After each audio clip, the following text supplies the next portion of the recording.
Hi everybody, welcome back to the 10th of an hour with Griffin Bridgers, where I challenge you to replace a 10th of an hour of billing with a 10th of an hour of learning. For today's episode, episode 12, we're going to follow up on yesterday's discussion on who is the owner of a trust, and we're going to look in particular at trustee powers and general powers of appointment, where a beneficiary is also a trustee of a trust under Rev Proc 94-44 and Private Letter Ruling 2020 20010. So to start,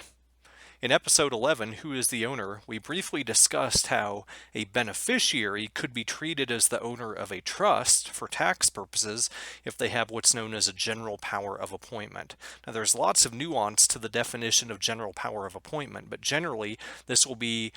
a power where the beneficiary can take assets out of a trust for their own benefit or for the benefit of their estate, their creditors, or the creditors of their estate. But sometimes, even if there's not an express power of appointment labeled as such within a trust, you could have one that inadvertently pops up in the eyes of the IRS in a situation where a beneficiary is also a trustee of a trust, because in that case, the trustee powers would allow the beneficiary to make distributions of trust assets to themselves. So in this situation, the beneficiary trustee could have a general power of appointment due to their fiduciary powers if they can distribute to themselves in excess of that which is necessary for their health, education, maintenance, and support, or their HIMSS.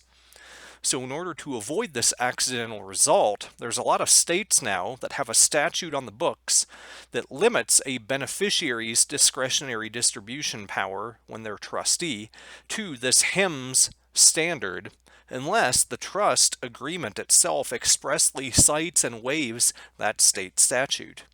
But that statute hasn't always existed on the books of many states. In fact, they've been enacted throughout the years. In fact, I think in Colorado, the statute itself was enacted about 15 years ago. So when that happened, what was the effect on the existing beneficiary slash trustee at the time of enactment? Now there's a recent private letter ruling I cited, which also cites Revenue Procedure 94-44, where we look at a beneficiary who had full discretion to make distributions to himself as trustee. And then after becoming trustee, that beneficiary lived in a state that enacted such a statute that limited the beneficiary slash trustee's discretion to their health, education, maintenance, and support. So before that statute was enacted, the beneficiary had a full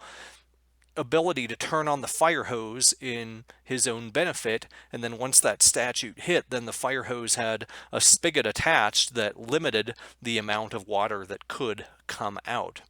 Now, in looking at this as a whole, the IRS ruled that the enactment of such a statute in Florida under Revenue Procedure 94-44, and in general for any other state in which the beneficiary lived, would not cause a release of a general power of appointment. Now, that's significant because if you have a general power of appointment and realize you don't want it anymore if you're a beneficiary, you would be deemed to release it if you let go of that power, and doing so could cause a gift to the other trust beneficiaries. So the fact that this wasn't a release here was a huge deal because it helped the beneficiary slash trustee avoid a lot of gift tax liability, and it also protected the generation skipping transfer tax exemption of the trust itself.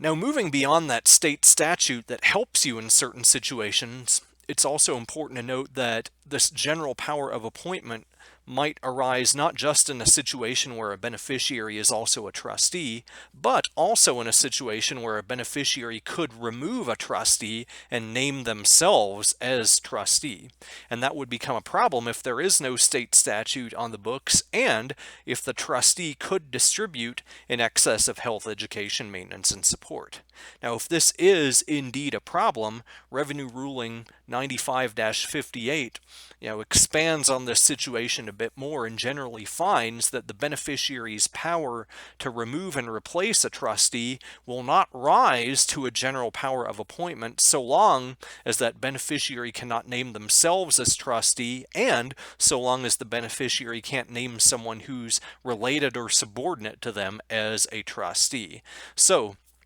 what related or subordinate means is defined more in Code Section 672C, and within the beneficiary's family, the related or subordinate parties would typically be a spouse, parents, siblings, and then children and descendants. So, long story short, in this case, if a beneficiary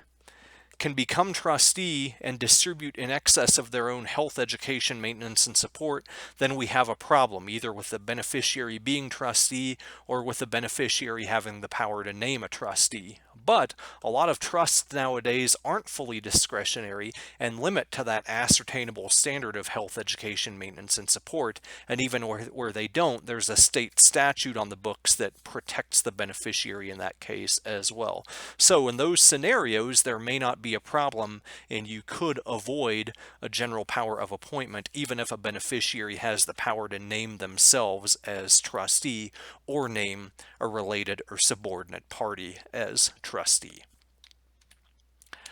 Thanks again, everybody, for joining me for this episode of the 10th of an hour. As always, if you have questions or topic suggestions, you can email those to me at griffin.bridgers@gmail.com. Thanks again, and I look forward to seeing you in the next episode.